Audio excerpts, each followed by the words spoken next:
ಹೊನ್ನು ಮಣ್ಣು ಈ ಜಗತ್ತಿನಲ್ಲಿ ಏನೇ ಕ್ರೈಮ್ ಆಗಲಿ ಅದರ ಹಿಂದಿರೋದು ಈ ಮೂರೇ ಕಾರಣ. ಈ ಸ್ಟೋರಿ ನೋಡಿದ್ರೆ ಅದಕ್ಕೆ ಧರ್ಮವನ್ನು ಸೇರಿಸಬೇಕು. ಅಪರಾಧ ಮಾಡುವಾಗ ಪಾಪಿಗಳ ಮನಸ್ಸಲ್ಲಿ ದುರಾಸೆ, ಮೋಹ, ಆಕ್ರೋಶ, ಕಾಮ ಹೀಗೆ ಏನಿರುತ್ತೋ ಏನೋ ಆಗಬಾರದ್ದು ಆಗಿ ಸಿಕ್ಕಿಬಿದ್ದ ಮೇಲೆ ಪ್ರತಿಯೊಬ್ಬ ಅಪರಾಧಿಗೂ ಅನಿಸೋದು ಮನಸ್ಸಿನಲ್ಲಿ ಕಾಡೋ ಮೊದಲ ಮತ್ತು ಕೊನೆಯ ಪ್ರಶ್ನೆ ಒಂದೇ, ಇದೆಲ್ಲ ಬೇಕಿತ್ತ? ಇದೇ ಹೊತ್ತಿನ ಸ್ಪೆಷಲ್ ಮಾನಗೇಡಿ ಪಾಕಿಸ್ತಾನ. ನಾನು ಕೀರ್ತಿಶ್ರೀ.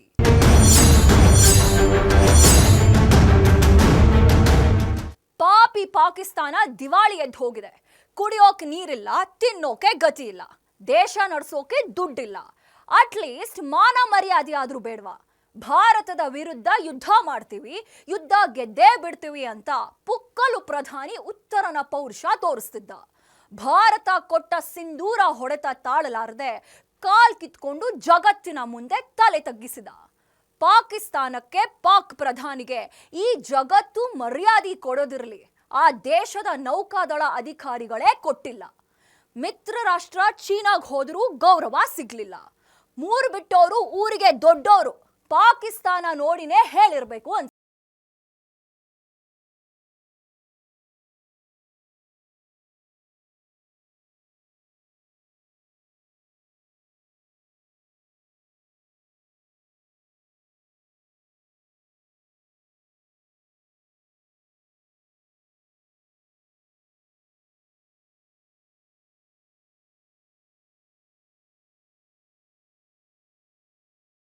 ಮಹಾ ಷಡ್ಯಂತ್ರಿ ಅಂತ ಇಡೀ ಜಗತ್ತಿಂದ ಯಾವ್ದಾದ್ರೂ ಒಂದು ದೇಶ ಕರೆಸಿಕೊಳ್ಳುತ್ತೆ ಅಂದ್ರೆ ಅದು ಒನ್ ಅಂಡ್ ಓನ್ಲಿ ಪಾಕಿಸ್ತಾನ.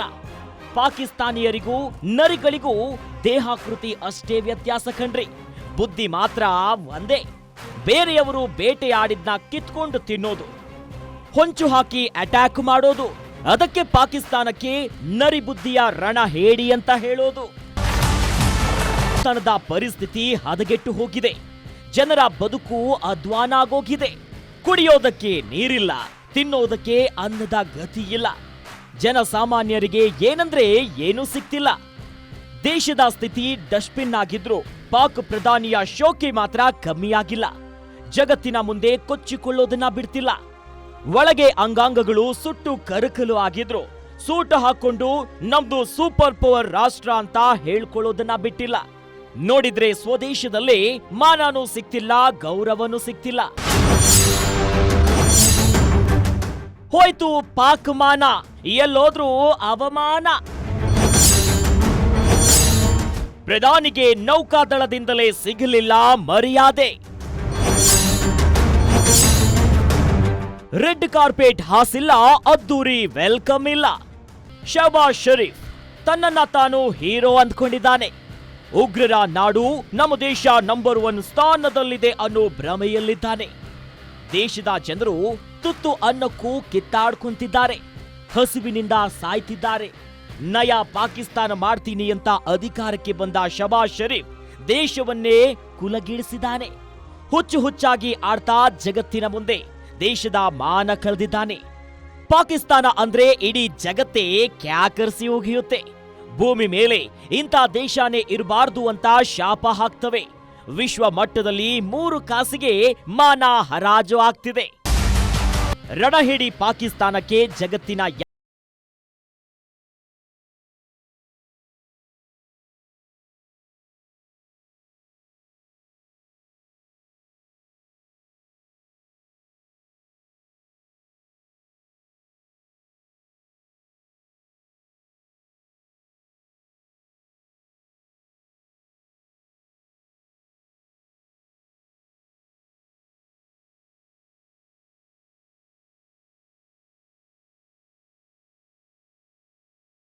ದೃಶ್ಯ ನೋಡಿ.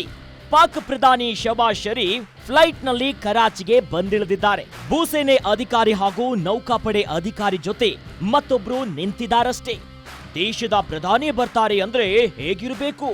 ರೆಡ್ ಕಾರ್ಪೆಟ್ ಅನ್ನ ಹಾಸಿ ಅದ್ಧೂರಿಯಾಗಿ ಸ್ವಾಗತ ಮಾಡಬೇಕು. ಪಾಕ್ ಪ್ರಧಾನಿಗೆ ನೌಕಾಪಡೆ ಅಧಿಕಾರಿಗಳೇ ಅವಮಾನ ಮಾಡ್ತಿದ್ದಾರೆ. 10 ಹೆಜ್ಜೆ ಆಗುವಷ್ಟು ಕಾರ್ಪೆಟ್ ಹಾಸಿಲ್ಲ, ಒಂದು ಹೂಗುಚ್ಛ ನೀಡಿಲ್ಲ. ಸುಮ್ನೆ ಏನೋ ಕಾಟಾಚಾರಕ್ಕೆ ವೆಲ್ಕಮ್ ಮಾಡಿದಂತಿದೆ. ಪಾಕ್ ಪ್ರಧಾನಿ ಶಹಬಾಜ್ ಶರೀಫ್ಗೆ ತನ್ನ ದೇಶದಲ್ಲೇ, ಅದು ನೌಕಾನೆಲೆಯ ನೆಲದಲ್ಲೇ ಮರ್ಯಾದೆ ಸಿಗದೆ ಇರೋದನ್ನ ಕಂಡು ಜಗತ್ತೇ ಆಡ್ಕೊಳ್ತಾ ಇದೆ. ಮಿತ್ರ ರಾಷ್ಟ್ರ ಚೀನಾಗೋದ್ರೂ ಪಾಕಿಗೆ ಸಿಗಲಿಲ್ಲ ಗೌರವ. ಪ್ರೀತಿಯ ಸ್ವಾಗತವಿಲ್ಲ, ಹೂಗುಚ್ಛ ನೀಡಿ ಕರೆಯಲಿಲ್ಲ. ಪಾಕ್ ಪ್ರಧಾನಿ ಶಹಬಾಜ್ ಶರೀಫ್ಗೆ ಸ್ವದೇಶದಲ್ಲೇ ಮರ್ಯಾದೆ ಸಿಗಲಿಲ್ಲ. ಮಿತ್ರ ರಾಷ್ಟ್ರ ಚೀನಾಕ್ ಹೋದ್ರು ಕನಿಷ್ಠ ಗೌರವ ಕೂಡ ಸಿಗಲಿಲ್ಲ. ಪಾಕಿಸ್ತಾನದ ಉಪ ಪ್ರಧಾನಿ ಹಾಗೂ ವಿದೇಶಾಂಗ ಸಚಿವ ಮೊಹಮ್ಮದ್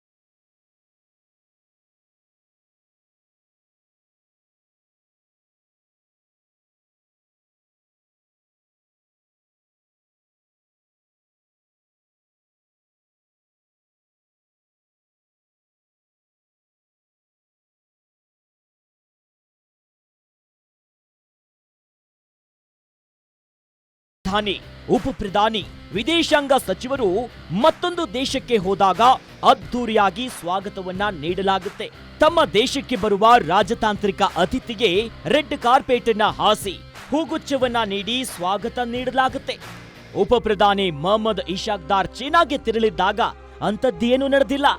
ಚೀನಾ ರೆಡ್ ಕಾರ್ಪೆಟ್ ಕೂಡ ಹಾಕದೆ ವೆಲ್ಕಮ್ ಅನ್ನ ಮಾಡಿದೆ ಅಂದ್ರೆ ನೀವೇ ಯೋಚನೆ ಮಾಡಿ.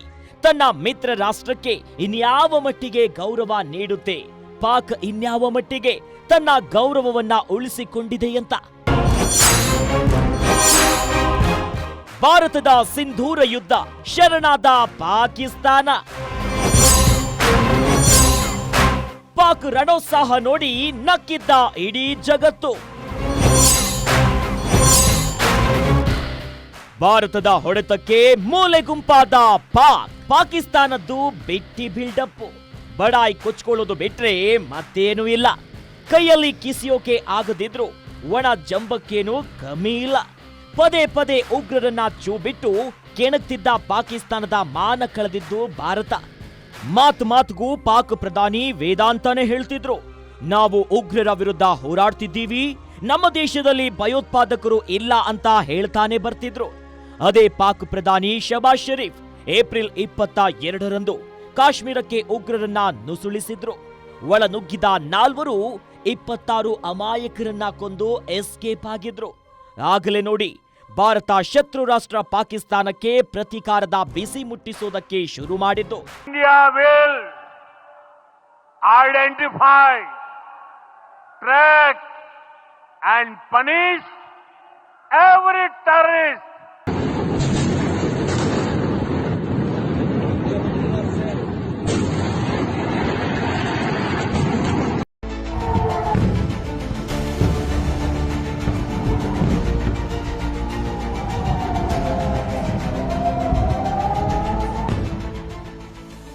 ಪ್ರಧಾನಿ ಮೋದಿ ಪ್ರತೀಕಾರದ ಶಪಥ ಮಾಡಿದ್ರು.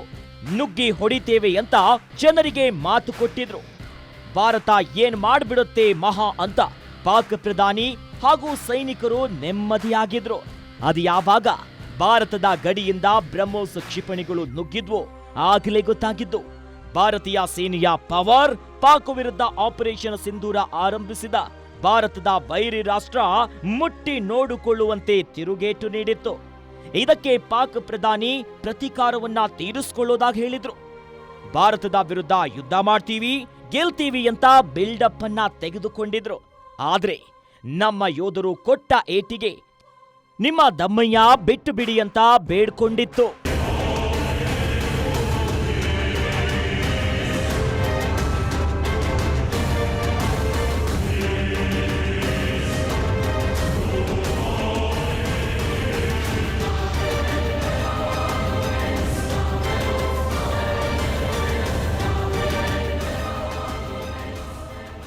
ಉತ್ತರನ ಪೌರುಷ ಒಲೆ ಮುಂದೆ ಅನ್ನೋ ಹಾಗೆ ಪಾಕಿಸ್ತಾನದ ಪೌರುಷ ಮೈಕ್ ಮುಂದೆ ಎನ್ನುವಂತಾಗಿದೆ. ಯುದ್ಧಕ್ಕೆ ರಣೋತ್ಸಾಹ ತೋರಿದ ಪಾಕ್ ಪ್ರಧಾನಿ ಭಾರತದ ಕಾಲಿಗೆ ಬಿದ್ದು ಬೇಡ್ಕೊಂತಿದ್ರು. ಕದನ ವಿರಾಮ ಮೂಲಕ ಸೋತು ಶರಣಾಗಿದ್ರು. ಇಡೀ ಜಗತ್ತಿನಾದ್ಯಂತ ಪಾಕ್ ಮಾನ ಮರ್ಯಾದೆ ಹರಾಜಾಗಿತ್ತು.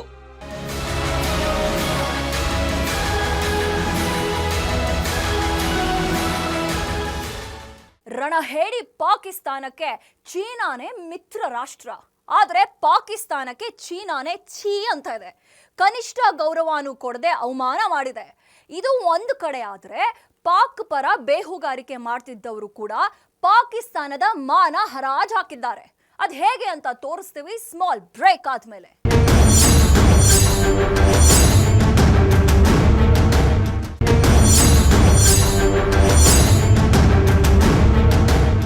ಪಾಕಿಸ್ತಾನದ ಮಾನ ಮರ್ಯಾದೆ ವಿಶ್ವ ಮಟ್ಟದಲ್ಲಿ ಹರಾಜಾಗ್ತಿದೆ. ಮಿತ್ರ ರಾಷ್ಟ್ರ ಚೀನಾನೇ ಛೀ ಥೂ ಅಂತಿದ್ರು ಕಾಲ್ ಹತ್ರನೇ ಬಿದ್ದಿರುತ್ತೆ. ಭಾರತದ ಮೇಲೆ ಮಾತ್ರ ರೋಷಾವೇಶವಾಗಿ ಎಗರಾಡುತ್ತೆ. ಪ್ರತಿ ಸಲ ಭಾರತದಿಂದ ಹೊಡೆತ ತಿಂದ್ರು ಬುದ್ಧಿ ಮಾತ್ರ ಕಲಿಲಿಲ್ಲ ಈ ಕಂತ್ರಿ ಪಾಕಿಸ್ತಾನ. ಸ್ಪೈಗಳನ್ನ ಮೂಲಕ ಭಾರತದ ಸೀಕ್ರೆಟ್ ಇನ್ಫಾರ್ಮೇಶನ್ ಮೇಲೆ ಕಣ್ಣು ಹಾಕಿತ್ತು. ಆದ್ರೆ ಬೇಹುಗಾರರು ಸಿಕ್ಕಾಕೊಂಡು ಪಾಕಿಸ್ತಾನವನ್ನ ಬೆತ್ತಲೆ ಮಾಡಿದ್ದಾರೆ. ಪಾಕ್ ನಂಬ್ಕೊಂಡಿದ್ದ ಚೀನಾ ಹಾಗೂ ಸ್ಪೈಗಳೇ ಮಾನ ಕಳೆದಿದ್ ಹೇಗೆ ಅಂತ ತೋರಿಸ್ತೀವಿ ನೋಡಿ.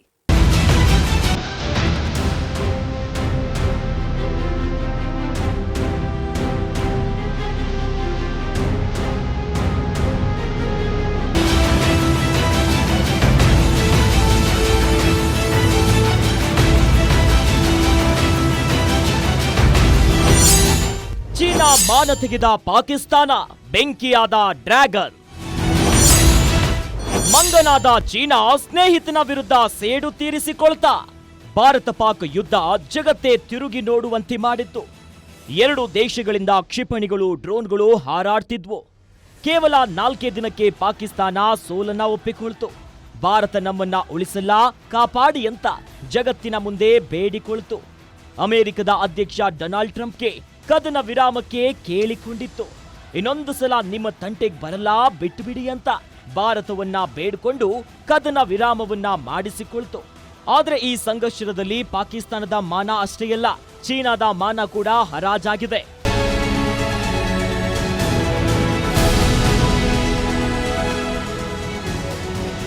ಭಾರತ ಪಾಕ್ ಯುದ್ಧದಲ್ಲಿ ನಿಜಕ್ಕೂ ಇಂಗು ತಿಂದ ಮಂಗನಾಗಿದ್ದು ಚೀನಾ. ಅಂದ್ರೆ ಪಾಕಿಸ್ತಾನಕ್ಕೆ ಸಹಾಯ ಮಾಡಲು ಹೋಗಿ ತಾವೇನು ತಮ್ಮ ತಾಕತ್ತೇನು ಅಂತ ತೋರಿಸ್ಕೊಂಡಿವೆ. ಚೀನಾ ಸೆಟ್ ಅಂದ್ರೆ ಯೂಸ್ ಅಂಡ್ ಥ್ರೋ ಇದ್ದಂಗೆ, ಯಾವ ವಸ್ತುನೂ ಜಾಸ್ತಿ ದಿನ ಬಾಳಿಕೆ ಬರಲ್ಲ. ಇಂಥ ಚೀನಾವನ್ನೇ ನಂಬ್ಕೊಂಡಿದ್ದ ಪಾಕ್ ತನ್ನೆಲ್ಲ ವಿಚಾರಗಳಿಗೂ ಚೀನಾದಿಂದಲೇ ತಂತ್ರಜ್ಞಾನ, ಹಣ, ಯುದ್ಧ ಸಾಮಗ್ರಿಗಳನ್ನ ಪಡಿತಾ ಇತ್ತು. ಚೀನಾದ ಸಿಲ್ಕ್ ರೂಟ್ಗೆ ಪಾಕ್ ತನ್ನ ದೇಶವನ್ನೇ ರತ್ನಗಂಬಳಿಯಂತೆ ಹಾಸಿಕೊಟ್ಟಿದೆ. ಆದ್ರೆ ಚೀನಾ ಮಾಡಿದ್ದೇನು? ಈ ಯುದ್ಧಕ್ಕೆ PL-15 ಕ್ಷಿಪಣಿಯನ್ನ ನೀಡಿತ್ತು.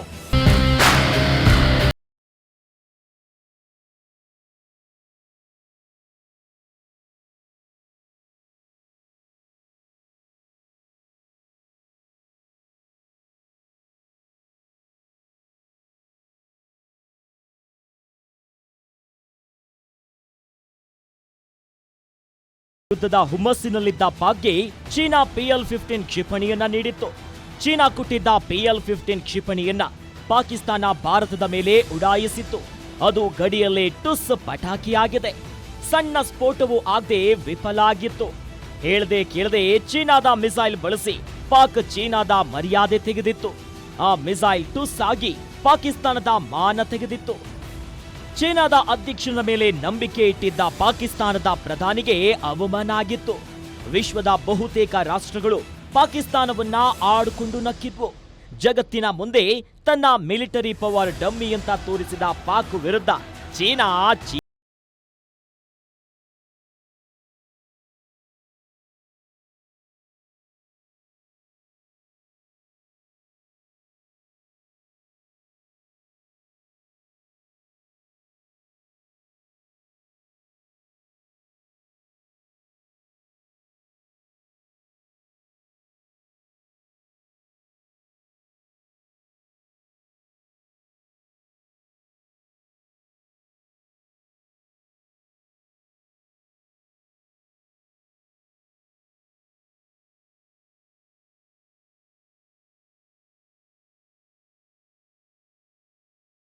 ದೇಶದಾದ್ಯಂತ ಮಾರ್ದನಿಸುತ್ತಿರುವ ಹೆಸರು ಜ್ಯೋತಿ ಮಲ್ಹೋತ್ರಾ.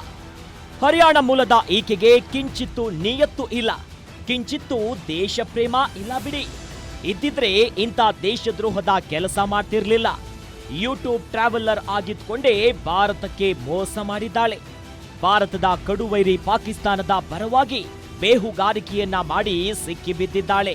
ಈಕೆ ಒಬ್ಬಳೇ ಸಿಕ್ಕಿಬಿದ್ದಿಲ್ಲ, ಇಡೀ ಗ್ಯಾಂಗ್ಗೆ ಅಂಧರಾಗಿದೆ.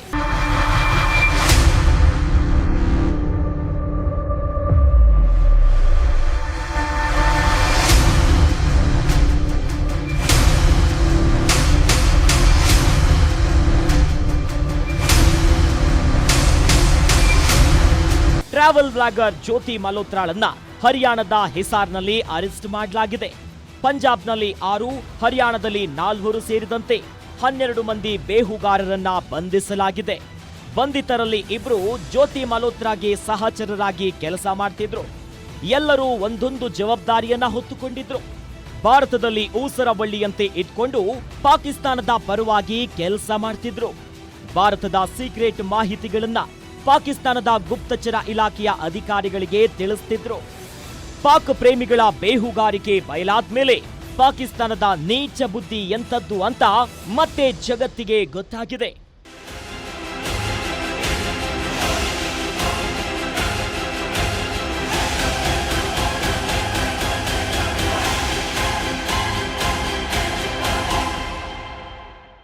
ಯೂಟ್ಯೂಬರ್ ಜ್ಯೋತಿ ಮಲ್ಹೋತ್ರಾ 2 ಸಲ ಭಾರತದ ಶತ್ರು ರಾಷ್ಟ್ರಕ್ಕೆ ಹೋಗಿ ವ್ಲಾಗ್ ಮಾಡಿದ್ಲು.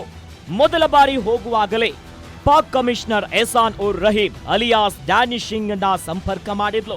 ಡ್ಯಾನಿಶ್ ಮುಖಾಂತರ ವೀಸಾವನ್ನ ಪಡೆದು ಪಾಕಿಸ್ತಾನಕ್ಕೆ ಹೋಗಿದ್ಲು. ಡ್ಯಾನಿಶ್ ಮೂಲಕ ಜ್ಯೋತಿಗೆ ಪಾಕ್ ಗುಪ್ತಚರ ಇಲಾಖೆ ಐಎಸ್ಐ ಅಧಿಕಾರಿಗಳು ಪರಿಚಯವಾಗಿದ್ರು. ಪಾಕ್ ಗುಪ್ತಚರ ಇಲಾಖೆಯ ನಂಟು ಸಿಕ್ತಿದ್ದಂತೆ ಜ್ಯೋತಿ ಬೇಹುಗಾರಿಕೆಯನ್ನ ಶುರು ಮಾಡಿದ್ಲು. ತನ್ನದೇ ಒಂದು ಗ್ಯಾಂಗ್ ಅನ್ನ ಕಟ್ಕೊಂಡು ಪಾಕಿಸ್ತಾನ ಹಾಕಿದ್ದ ತಾಳಕ್ಕೆ ಕುಣಿತಿದ್ಲು. ಭಾರತೀಯ ಸೇನೆಯ ಮಾಹಿತಿ, ಸೂಕ್ಷ್ಮ ವಿಚಾರಗಳ ಇನ್ಫಾರ್ಮೇಶನ್ಗಳನ್ನ ಐಎಸ್ಐ ಅಧಿಕಾರಿಗಳಿಗೆ ಕೊಡ್ತಿದ್ಲು.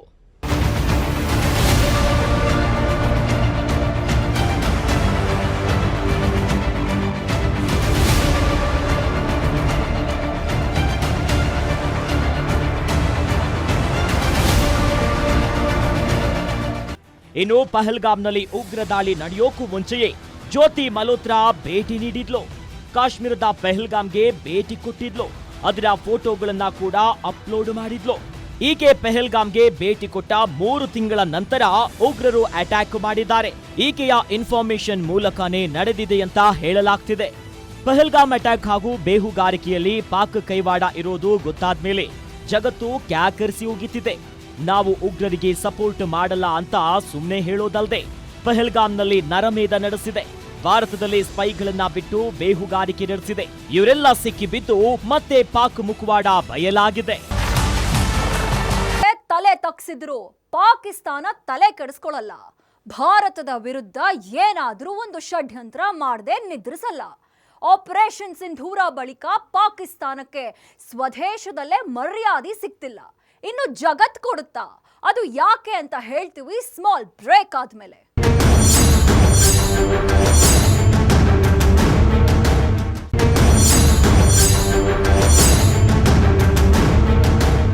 ಕದನ ವಿರಾಮದ ನಂತರ ಪ್ರಧಾನಿ ಮೋದಿ ಅದಂಪುರ ವಾಯುನೆಲೆಗೆ ಭೇಟಿ ನೀಡಿದರು. ಸೈನಿಕರ ಜೊತೆ ಕೆಲ ಕಾಲ ಕಳೆದ ಪ್ರಧಾನಿ ಮೋದಿ ಪಾಕಿಸ್ತಾನಕ್ಕೆ ನೇರವಾಗಿ ವಾರ್ನಿಂಗ್ ಕೊಟ್ಟಿದ್ರು. ಪ್ರಧಾನಿ ಮೋದಿ ಏನ್ ಮಾಡಿದ್ರೋ ಡಿಟ್ಟೋ ಅದನ್ನೇ ಕಾಪಿ ಮಾಡೋಕ್ ಹೋಗಿ ಪಾಕ್ ಪ್ರಧಾನಿ ಕಾಮಿಡಿ ಪೀಸ್ ಆಗಿದ್ದಾರೆ. ಪಾಕ್ ಪ್ರಜೆಗಳೇ ಟ್ರೋಲ್ ಮಾಡಿ ತಮ್ಮ ಮಾನ ತಾವೇ ಕಳ್ಕೊಂಡಿದ್ದಾರೆ.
ಕಾಮಿಡಿ ಪೀಸ್ ಆಗಿದ್ರು.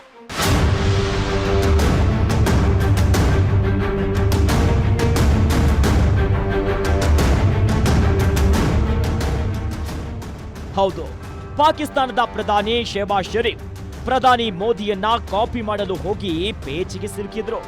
ಮೋದಿ ಭಾರತದ ವಾಯುನೆಲೆಗೆ ಭೇಟಿ ನೀಡಿದಂತೆ ಶೆಹಬಾಜ್ ಶರೀಫ್ ಕೂಡ ಸಿಯಾಲ್ಕೋಟ್ನ ಪಸ್ರೂರ್ನಲ್ಲಿರುವ ಸೇನಾ ಕಂಟೋನ್ಮೆಂಟ್ಗೆ ಭೇಟಿ ನೀಡಿದ್ರು. ಹಗಲು ಕಂಡ ಬಾವಿಗೆ ರಾತ್ರಿ ಬಿದ್ದಂತೆ. ಭಾರತದಿಂದ ವಾಯುದಾಳಿಗೆ ಪಾಕ್ ಮಿಲಿಟರಿ ನೆಲೆಗಳು ಧ್ವಂಸವಾಗಿದ್ದು ಜಗತ್ತೇ ಕಂಡಿತ್ತು.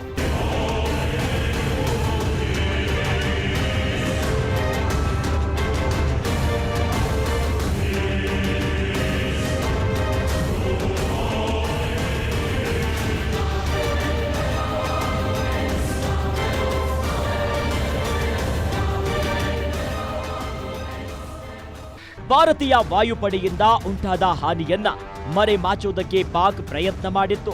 ಡ್ಯಾಮೇಜ್ ಆಗಿದ್ದ ವಾಯು ರಕ್ಷಣಾ ರಾಡರ್ನಿಂದ ಬಹಳ ದೂರದಲ್ಲಿರೋ ಸ್ಥಳದಿಂದ ಶೆಹಬಾಜ್ ಶರೀಫ್ ಸೈನಿಕರನ್ನ ಉದ್ದೇಶಿಸಿ ಮಾತನಾಡಿದ್ರು. ಶರೀಫ್ ವಿಮಾನ ಪಾಕ್ ವಾಯುನೆಲೆಯಲ್ಲಿ ಇಳಿದಿರೋದು ಯಾವ ವಿಡಿಯೋಗಳು ಕೂಡ ಇಲ್ಲ. ಜೊತೆಗೆ ಪಾಕಿಸ್ತಾನ ರಿಲೀಸ್ ಮಾಡಿರೋ ವಿಡಿಯೋದಲ್ಲಿ ಪಾಕಿಸ್ತಾನದ ಪ್ರಧಾನಿ ಜೀಪ್ನಲ್ಲಿ ಪ್ರಯಾಣ ಮಾಡಿರೋದನ್ನ ಅಷ್ಟೇ ತೋರಿಸಿದ್ದಾರೆ. ಇದೆಲ್ಲ ನೋಡಿದ್ರೆ ಭಾರತದ ದಾಳಿಗೆ ವಾಯುನೆಲೆ ಧ್ವಂಸಗೊಂಡಿರುವುದು ಸ್ಪಷ್ಟವಾಗಿ ತಿಳಿಯುತ್ತೆ.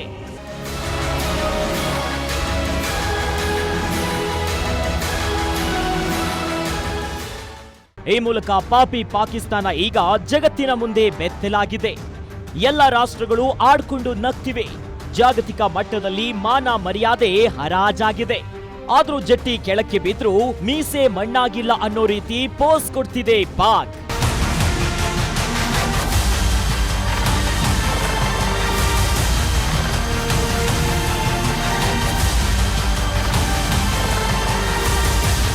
ಆಳು ನೋಡಿದ್ರೆ ಅಲಂಕಾರ, ಬಾಳು ನೋಡಿದ್ರೆ ಬಾಯ್ ಬಡ್ಕೋಬೇಕು.